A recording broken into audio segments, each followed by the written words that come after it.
장인의 낙심과 실족이라는 제목으로 함께 은혜를 나눕니다. 여러분, 삶에는 굴곡이 다 있지 않습니까? 오르막이 있으면 내리막이 있고, 이거 우리가 다 상식적으로 알고 있습니다. 신앙도 그렇습니다. 늘 좋을 수만은 없는 것입니다.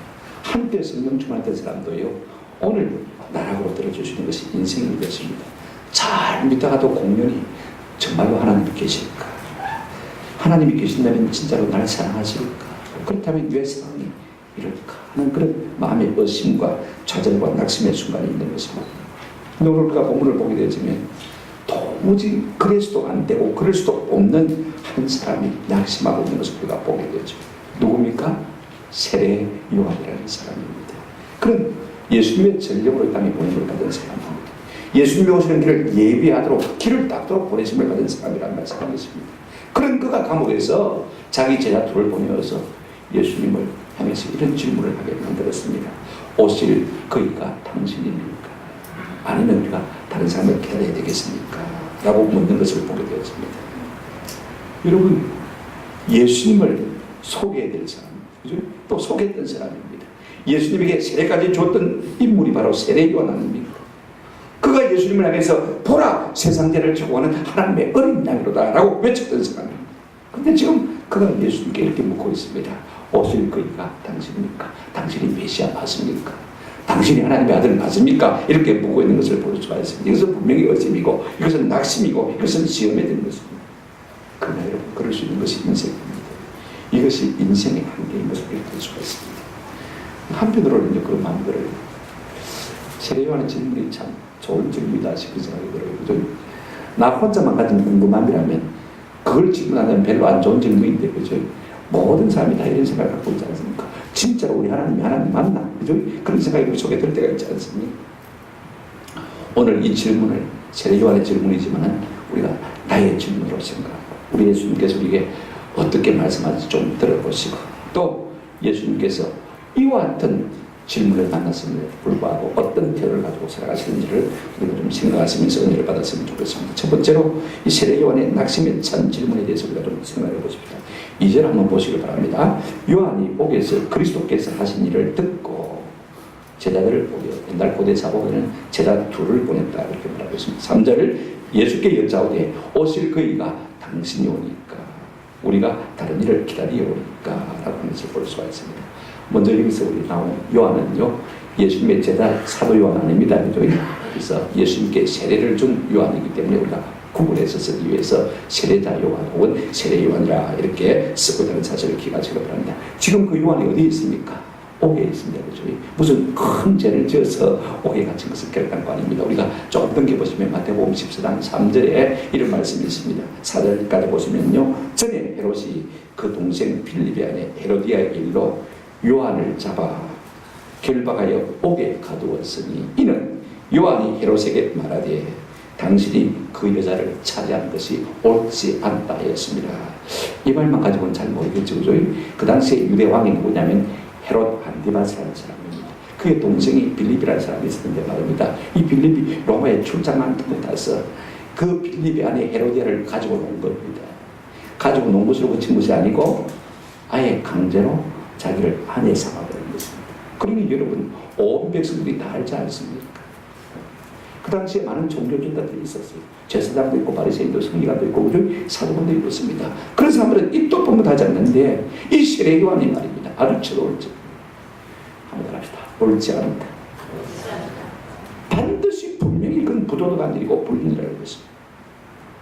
그래서 배신자를 지금 옥에 갇혀 있는 것을 볼 수가 있습니다. 어려운 곳인 것입니다. 그런데 그가 예수님이 하신 일을 들었다고 했습니다. 구체적으로 어떤 일을 들었을까요, 여러분? 우리가 지금 11장에 들었었으니까 그러면 그 앞에 10장에서 한 일을 들었겠죠. 근데 우리가 10장을 지난 시간에 생각해봤지만 예수님의 제자 파송사니까 여기는 교훈만 있고 행함은 없습니다. 9장을 넘어가 보시면요, 우리가 9장에서 예수님이 하신 일을 볼 수가 있습니다. 자, 보십시오. 예수님께서 중풍병자를 고치신 기록되어 있고, 그 다음에 이제 12살 날 소녀아이 회당장 야로의 딸이 죽었습니다. 그죠?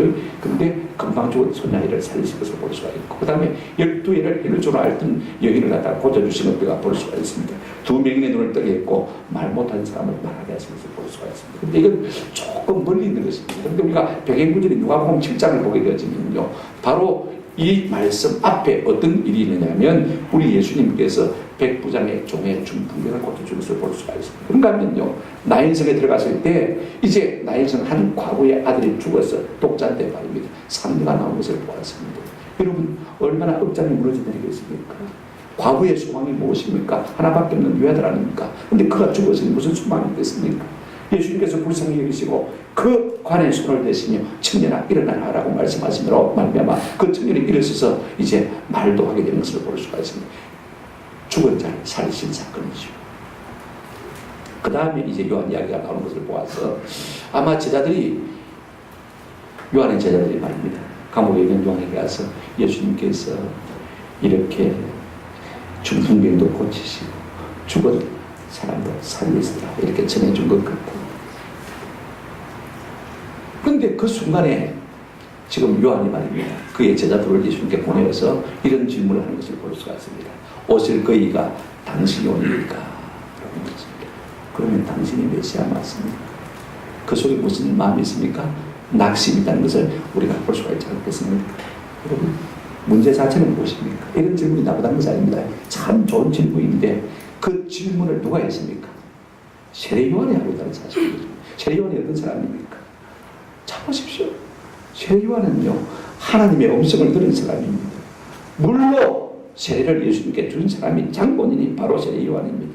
예수님을 증거하고 예수님에게 그 제자들마저 양보했던 사람 아닙니까? 예수님의 길을 예비하는 사람이 바로 이 세례 요한인 것입니다. 요한복음 3장 30절에 보면 그는 이렇게 말했습니다. 그는 반드시 응하여야겠고 난 반드시 쉬어야 하리라. 그분이 하나님이시기 때문에 그분만 잘 돼야 되고 나는 마음에도 괜찮다는 이렇게 고백을 하는 사람이 아닙니까? 그런데 지금 이 세례 요한이 예수님께 제자를 보내서 뭐라고 묻고 있습니까? 오실 거이가 당신이 옵니까? 여러분 한번 생각해 보십시오. 참 의의가 없는 순간입니다. 그렇게 다른 사람들로 하여금 예수를 믿게 만들었고 자기는 지금 의심하고 있는 것을 볼 수가 있습니다. 여기 다른 이라는 말은요 일단 질적으로 양적으로 조금 다른 게 아닙니다. 질적으로는 헤테로사를 말할 수 있는 것을 볼 수가 있습니다. 당신 말고 우리가 전혀 다른 사람을 우리가 기다려야 되겠냐 이렇게 묻고 있는 것을 볼 수가 있습니다. 여러분 어떻게 사람이 이렇게 흔들릴 수가 있는 것입니까? 어떻게 이렇게 낙심할 수 있는 것입니까? 어떻게 이렇게 사람이 한순간에 시험이 될 수가 있는 것입니까? 예, 시험이 될 수 있는 것입니까? 왜 그랬을까요? 첫째 우리가 생각해보면 그렇게 생각해 볼 수가 있습니다. 한번 더 합시다. 환경이 그로 하여금 낙심있게 살 수가 있습니다. 자 보십시오. 지금 요한이 어디에 있습니까? 감옥에 있지 않습니까? 어떻게 감옥에 왔습니까? 죄짓고 걸려왔습니까? 아니죠. 그죠? 오른손에 있습니다. 그죠? 왕 헤롯 안디바스가 동생의 아내를 취한 것을 불의하다라고 바른 말을 했습니다. 그런데 지금 오래 갔죠. 괘씸죄거든요. 여러분 세례 요한은요 일평생 광야에서 산 사람입니다. 드넓은 광야를 활보하며 자유롭게 살던 그가 이 지금 좁고 음침하고 습기가 가득하고 냄새가 나는 이 지하 감옥에 갇혀 있으니까 여러분 얼마나 답답하겠습니까? 광야에서만 살던 사람입니다. 아마 하루가 1000년 같았을 거예요. 여러분 사람은요 이처럼 힘든 환경 가운데 있으면 누구나 낙심할 수밖에 없습니다. 자 보십시오. 그런데 들려온 소문은 어떻습니까? 예수님이 중풍병도 고치시고 심지어는 누구도 살립니까? 죽은 자도 살리신 소문이 들어옵니다. 예수님이 그와 같은 분이라면 와 나는 가만히 두고 있는다. 내가 지금 어려운 말을 했고 어려운 행동을 했고 어려운 희생을 하고 있지 않습니까? 왜 보상이 없는가? 이런 마음의 낙심이 될 수 있는 것입니다. 그러니 답답하고 마음이 괴로운 것입니다. 여러분 고난이 오래가면요 사람의 마음이 힘들고 몸도 힘들게 되죠. 약해질 수밖에 없는 것입니다. 오늘 많은 예수 믿는 사람들이 왜 교회 다니다가 실망하는 것입니까? 낙심하는 것입니까? 바로 나의 고통에 대해서 내 문제에 대해서 하나님께서 침묵하시는 것 같고 뭐 교인들도 막 비상적으로는 조금 돌아봐 주다가 점점 관심이 없어지는 것 같고 나를 외면하는 것 같고 그러니 믿어봐야 소용이 없다는 거죠. 낙심하고 뒤로 다잡아지는 것을 볼 수가 있는 것입니다. 또 하나 무엇 때문에 이 세례 요한이 낙심했을까? 여러분 사람이 세례 요한을 낙심케 할 수가 있습니다. 이게 사람이라 말은요 세례 요한의 제자들일 수가 있습니다. 우리에게 치면 가까운 가족이나 동료에 들 수가 있겠죠. 어떤 사람들은 세례 요한을 옹호하는 입장에서 세례 요한이 믿음이 떨어져가지고 낙심해서 이런 질문을 하는 사람일 것이다. 제자들이 와서 자꾸 마음에 울분을 토하는 거예요. 선생님. 선생님이 예수님을 위해서 어려운 말을 했고 어려운 행동을 했고 어려운 희생을 하고 있는데 지금 그 선생님 예수님은 엄청난 기적을 하고 있음에도 불구하고 왜 선생님을 돌아보지 않는 것입니까? 너무 야박하지 않습니까? 왜 이 고통을 그대로 감수하도록 내버려 두시는 것입니까? 매일 찾아와서 제자들이 세례 요한에게 울분을 터뜨리니까 말입니다. 세례 요한이 좀 그러면 너가 가서 예수님이 메시아인지 아닌지 너가 한번 확인해봐라. 아마 그랬을 것이다 라고 이야기를 하는 것을 볼 수가 있습니다. 종종 우리도 그렇습니다. 나는 인내할 수가 있습니다. 나는 믿습니다. 나는 참을 수가 있습니다. 그런데 가족들이 가만히 있습니다. 예수 믿어봐야 돈을 주라.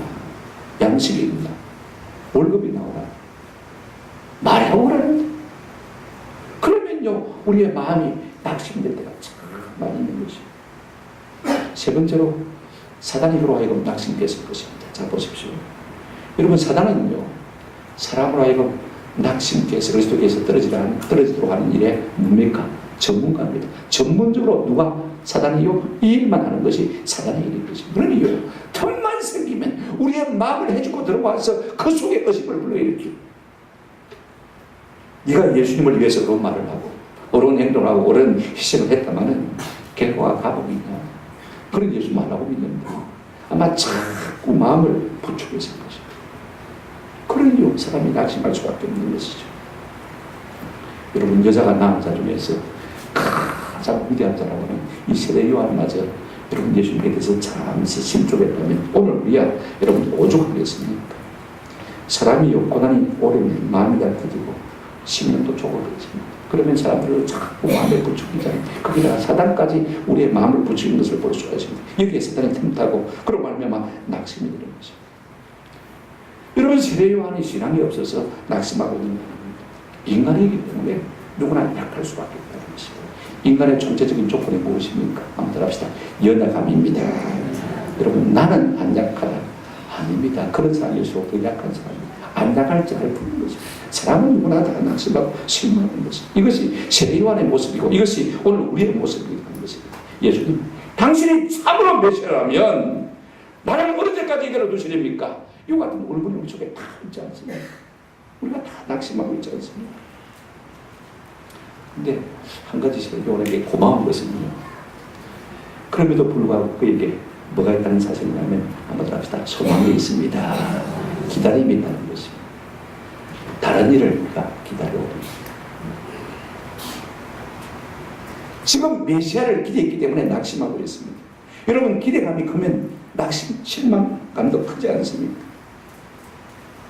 세상에 소망이 없는 사람, 기다림이 없는 사람은요, 살아서나 죽을 사람과 조금 더 다를 바가 없는 것입니다. 육체는 밥을 먹고 살지만 영혼은 뭘 먹고 삽니까? 소망을 먹고 삽니다. 소망이 없는 사람은 영이 죽고 마음이 죽고 마침내 육체도 죽을 수밖에 없는 것입니다. 그런 사회도 망할 수밖에 없는 것이죠. 그러나 세례 요한은 끝까지 뭘 하나 붙들고 있습니까? 다른 일을 우리가 마으리까 기다려야 소망의 줄을 놓지 않는 고마움을 우리가 보게 되죠. 저는 우리가 어떤 환경 가운데서도 소망의 줄을 놓지 않는 은혜가 있기를 주의 이름으로 축원합니다. 두 번째로, 오늘 우리 속에 이와 같은 질문인데 예수님이 뭐라고 답하는지 우리가 한번 좀 구체적으로 들어봤으면 참 좋겠습니다. 우리 같았으면, 아니 제 같았으면요, 세례 요한의 이 질문을 받고 아마 충격에 빠졌을 거예요. 금식해야 되겠다, 기도문 가자, 아마 그랬을 것 같습니다. 아니 다른 사람이면 몰라도 한번 생각해 보십시오. 그렇게 예수님의 전령으로 배달도록 예수님을 소개하던 이가 예수님은 지금 의심하고 낙심하고 있습니다. 오실 그이가 메시아가 당신입니까? 라고 묻고 있는데 이 상황에서 여러분 낙심하지 않은 사람이 누가 있겠습니까? 왜 그랬습니까? 완전히 믿는 도끼에 뭐합니까? 발등 찍히기를 합니다. 그가 나를 소개했고 그가 내 전력으로 보냄을 받은 사람인데 지금 그가 와서 오실 그이가 당신입니까? 이게 말이 됩니까? 생각해 보십시오. 그런데 우리 예수님은요, 여기 요동이 없습니다. 전혀 충격이 없는 것을 볼 수가 있습니다. 두 가지 하지 것이 하나 있습니다. 자, 보십시오. 한번 더 합시다. 우리 예수님은 이 일에 대해서 칭찬도 책망도 하지 않았습니다. 아이고, 이 질문 잘했네. 질문 잘했네. 모두 설명할 수 있는 질문이다. 그렇다. 칭찬도 하지 않았습니다. 그런가 하면 책망했습니까? 책망도 들었습니다. 우체국의 믿음이 없는 네 같은 존재가 아이고 내가 낙심됐다 시험에 들어간다 믿음도 깨발좀 찍힌 기분이다 이런 말을 했습니다. 그죠? 또 하나 하지 않은 것이 있습니다. 한번 더 합시다. 예스냐 노냐 하지 않았습니다. 내가 메시아가 아니다 그런 말을 하지 않았습니다. 이것이요 예수님의 자신감. 이 말 자체가 뭘 말하냐면요 예수님은 메시아이기 때문에 그렇게 말할 필요가 없는 거예요. 너가 아무리 그래도 나는 누구다? 메시아. 나는 하나님의 아들이다. 나는 구원자다. 그러면 어떤 말씀 하셨는가? 우리가 4절로 올라가는 것 같이 보십시다. 4절 예수께서 대답하여 이르시되 너희가 가서 지금 세례 요한의 제자 둘을 보고 하는 말이죠.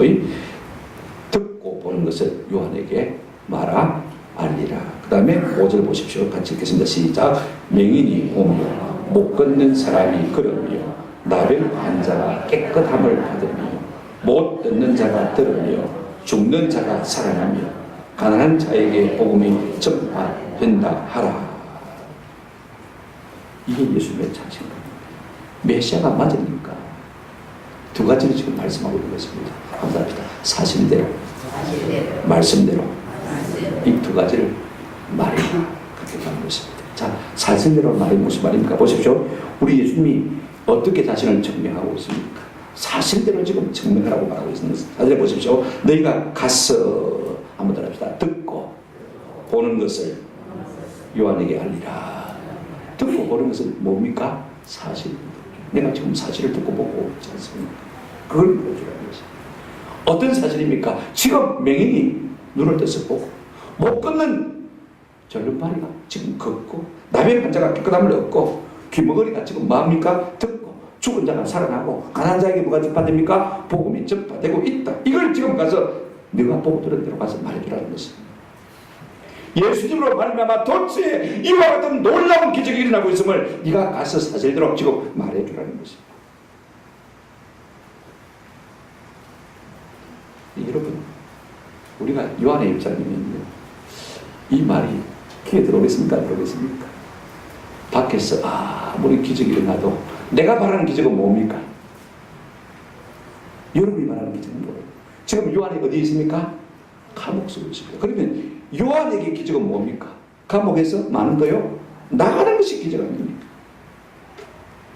많은 기적이 있지만 지금 요한에게는 기적이 없습니다. 기적은 저쪽에 있는데 감옥에는 없는 것입니다. 다른 사람에게 있는데 내게는 뭐합니까? 없는 것입니다.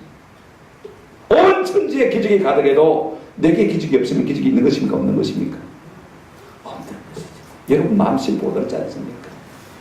솔직히 한번 말해보세요. 우리 심보가 그렇지 않습니까? 세상의 기적으로 가득 차도 내게 기적이 없으면 기적이 없는 것입니다. 이것이 부패한 자기중심적인 인간의 모습인 것입니다. 다른 사람이 다 하나님의 은혜를 받고 하나님의 능력을 체험하지만 내가 은혜를 받지 못하고 내가 하나님의 능력을 체험하지 못하면 은혜가 없고 능력이 없는 것입니다. 우리 주님은 뭐라고 말씀하신 것입니까? 이 말을 통해서 무슨 말씀하고 싶은 것입니까? 네가 감옥에서 나온 것은 아니지만 지금 다른 사람이 살고 있잖아. 다른 사람들에게 기적이 일어나고 있잖아. 네가 지금 능력을 체험한 것은 아니지만 다른 사람들이 지금 은혜를 받고 있잖아. 하나님의 나라가 지금 임하고 있잖아. 이것이면 네가 만족하면 안 되겠냐? 지금 그렇게 말씀하고 있는 것을 볼 수 있습니다. 여러분 하나님의 나라는요 내가 부정해도 내 주변에서 개나시처럼 조용하게 지금 확장되고 있다는 사실을 믿어지는 은혜가 있기를 주의 이름으로 축원합니다. 지금 요한이 부정할지 몰라도 요한합니다. 주변에는 하나님의 나라가 지금 임해서 하나님의 권세와 능력이 지금 이 땅에 나타나고 있는 것입니다. 둘째 방법이 무엇이냐면요. 한번 더 합시다. 말씀대로. 우리 예수님은요. 자신이 메시아이심을 말씀대로 증명한 것을 볼 수가 있습니다. 자, 5절 보시기 바랍니다. 맹인이 오며 못 걷는 사람이 걸으면 나병 환자가 깨끗함을 받으며 못 듣는 자가 들으며 죽은 자가 살아나며 가난한 자에게 복음이 전파된다라. 그래서 어떻다는 말입니까? 그래서 어떻다는 말입니까? 이게 벌마하신 말씀이 아니에요. 자, 여러분 이사야 35장 보시면 5절 6절 이 말씀의 인용이 이사야 35장 5절 6절 말씀의 인용입니다. 자, 보실까요? 그때 맹인의 눈이 맑을 것이며 밝을 것이며 못 듣는 사람의 귀가 막을 것이며 열릴 것이며 그때 저런 자는 사슴같이 될 것이며 말 못하는 자에게는 노래하리니 그때가 언제입니까? 메시아가 오면 예수 그리스도가 이 땅에 오게 되어지면 이와 같은 놀라운 기적이 일어날 것이라고 말하고 있는 것을 볼 수가 있습니다. 자 보십시오. 봐라. 이사야가 예언한 대로 말씀한 대로 내게 대해서 예언한 대로 나로 말미암아 이와 같은 예언이 성취되고 있는 것 아니냐 그렇게 지금 질문하고 있는 것입니다. 옛날 이사야 선지자가 내게 대해서 이렇게 예언했는데 이 예언대로 되어지고 있지 않냐 그러므로 내가 누구라? 그리스도라 이렇게 지금 예수님은 증명하고 싶어하는 것을 볼 수가 있습니다. 자, 다시 이사야 61장 1절을 보시기 바랍니다. 이사야 61장 주 여호와의 영이 내게 내리셨으므로 이는 여호와께서 내게 기름을 부으사 그 다음 같이 읽어보시고 시작 가난한 자에게 아름다운 소식을 전하게 하려 하십니다. 자, 여기까지 보겠습니다. 지금 가난한 자에게 복음이 전파된다 라고 말하고 있는 것을 볼 수가 있습니다. 지금요 세례 요한이 간절히 기다리는 것이 무엇입니까? 내가 보세요. 어려운 말을 하고 어려운 행동을 하고 어려운 희생을 했어요. 그렇게 해서 감옥 속에 있습니다. 근데 메시아가 왔다면 진짜 메시아가 왔다면 나를 어떻게 마땅합니까? 나를 감옥에서 끌어내준 이것이 구원이라고 생각하고 있는 것을 볼 수가 있습니다. 그런 의미에서 볼 때 지금 세례 요한에게 이 말씀은요 완전히 동문서답처럼 보여지는 것입니다. 그러나 그런 것은 여러분 구약 성경에 나를 향해서 예언한 모든 말씀이 지금 그대로 성취되고 있지 않느냐는 말씀인 것입니다. 여러분 예수님은요 자신을 증명하실 때 자신의 어떤 것으로 자신을 증명하지 않습니다. 부활하신 예수님께서 엠모로 가는 그 제자를 만났습니다. 봐라 내가 살았다 이렇게 말씀하시면 되는데 그렇게 말씀하지 않고 어떻게 했습니까? 구약 성경을 들어가지고 자기에 대한 예언하신 모든 말씀을 다 설명해 주니까 그들이 그 말씀을 듣다가 가슴이 뭐였습니까? 뜨거워지고 눈이 밝아져서 부활하신 주님이 바로 이분이구나 하는 것을 깨닫게 되지 않습니까? 항상 주님은요 그런 식으로 자기 자신의 존재를 증명하신 것을 볼 수가 있습니다. 왜 그렇습니까? 여러분 말씀을 들음으로 말미암아 믿음이 생기지 않으면 의심이 사라질 수가 없는 거죠.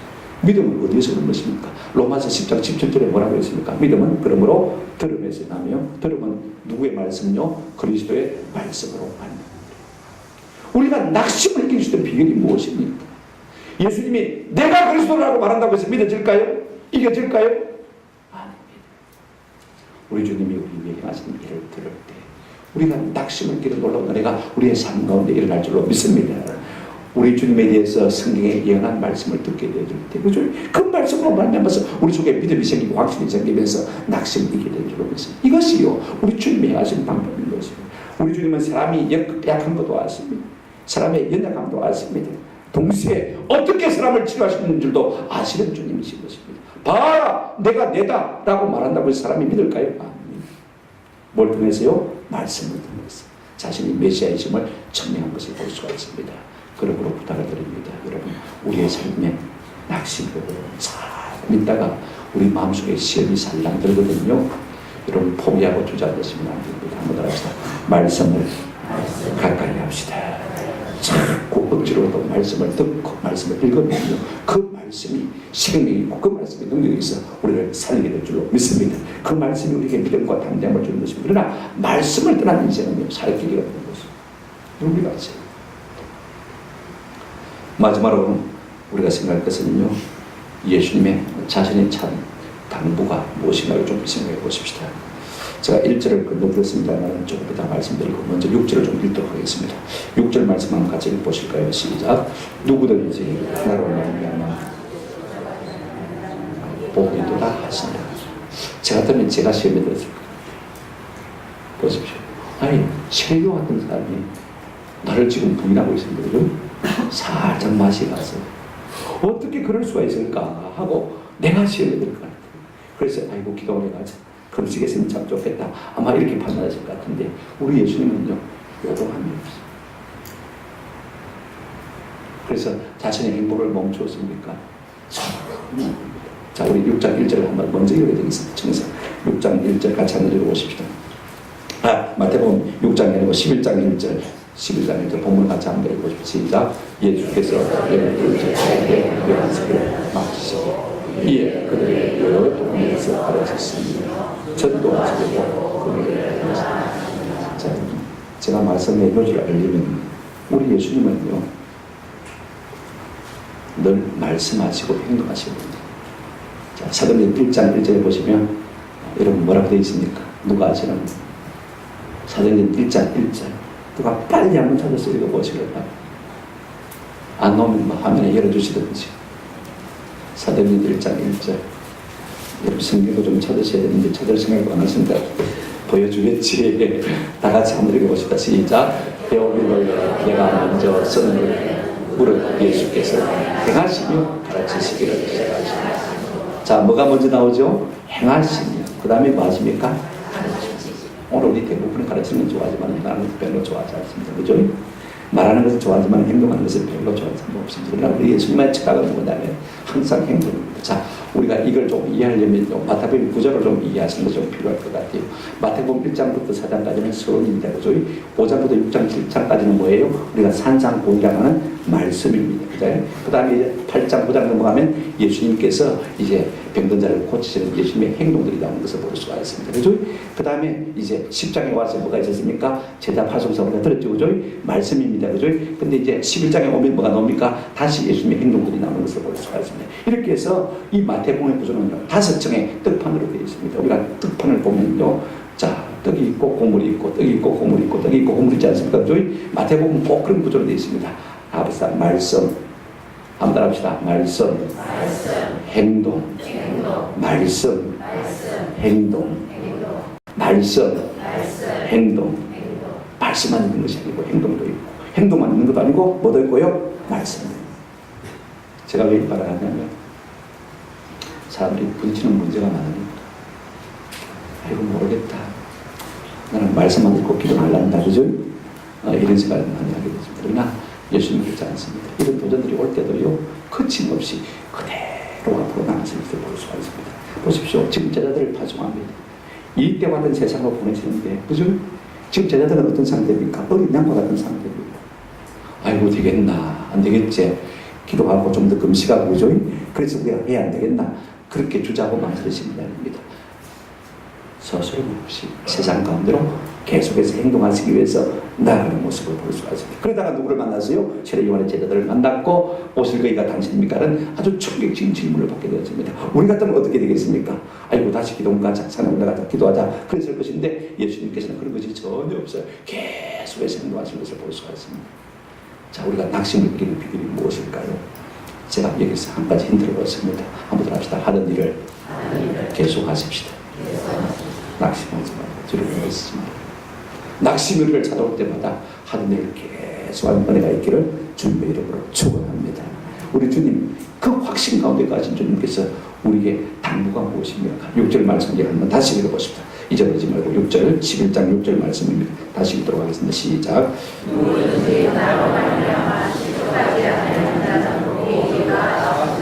누구든지 나로 말미암아 실족하지 않는 자는 뭐가 있다? 복이 있다.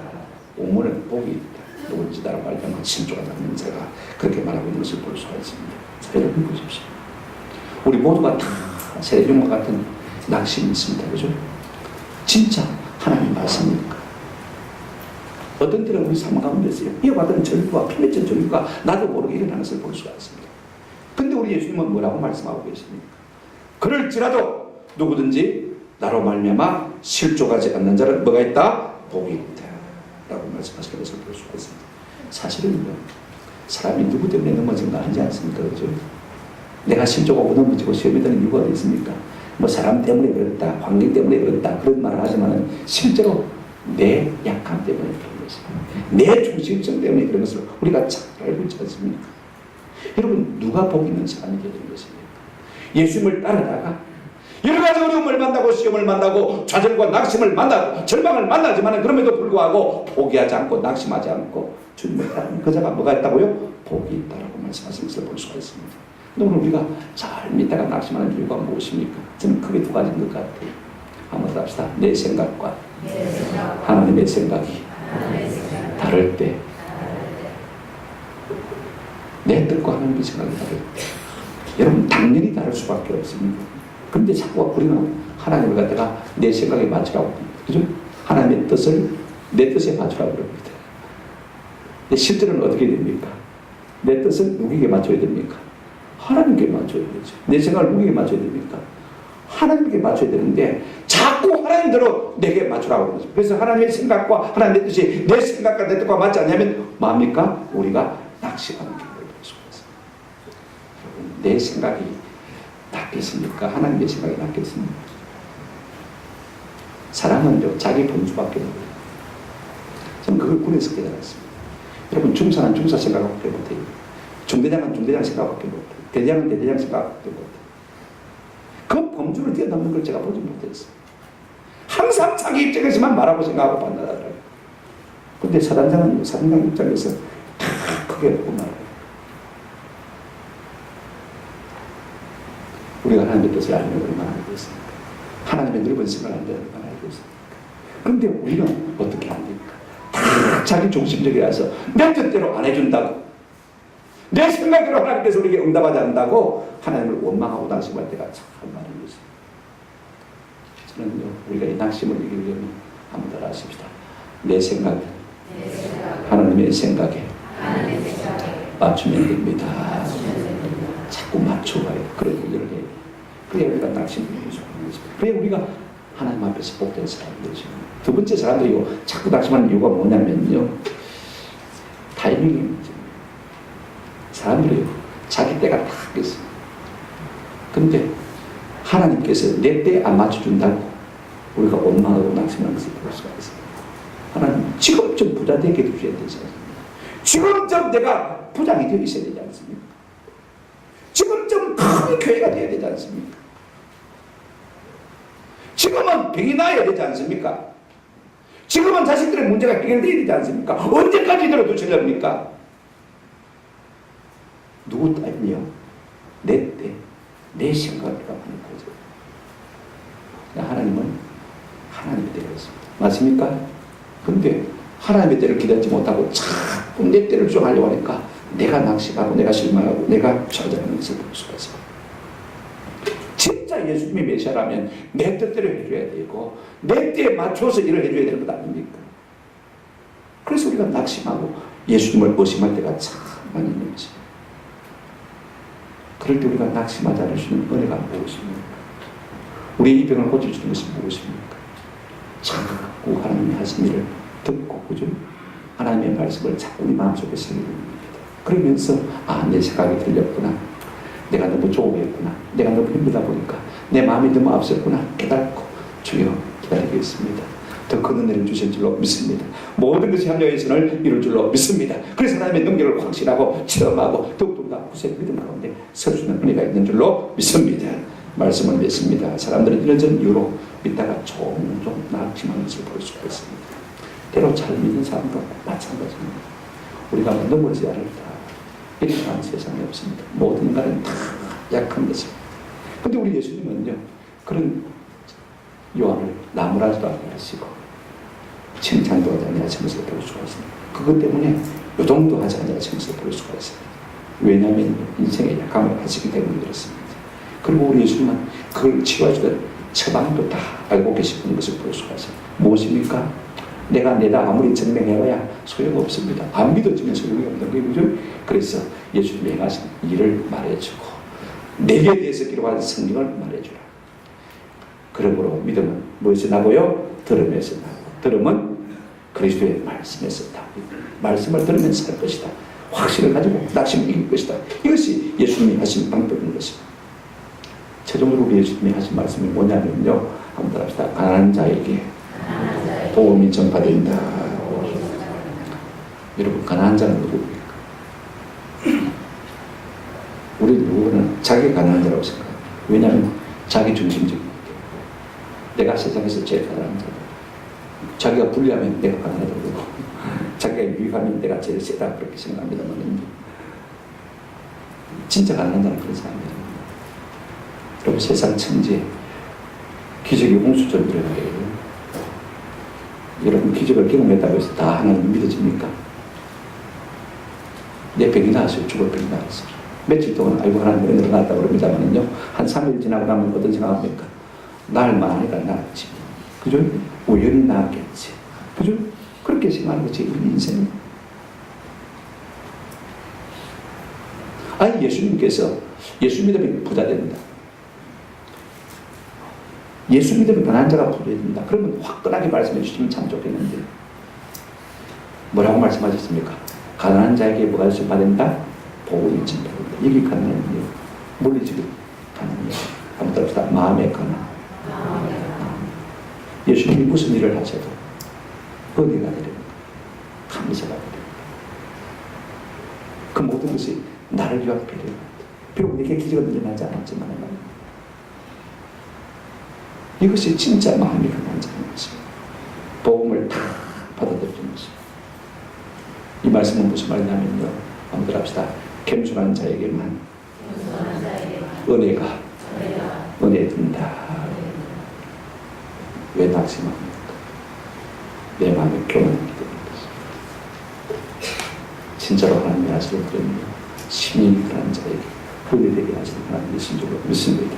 우리가 마음을 낮추고 하나님의 하시는 모든 일을 바라보면서 그분을 높일 때 우리가 얼마든지 낙심을 이겨주는 힘과 능력이 우리 가운데서 생겨날 줄로 믿습니다. 이 같은 은혜가 있기를 주님의 이름으로 축원합니다. 아멘.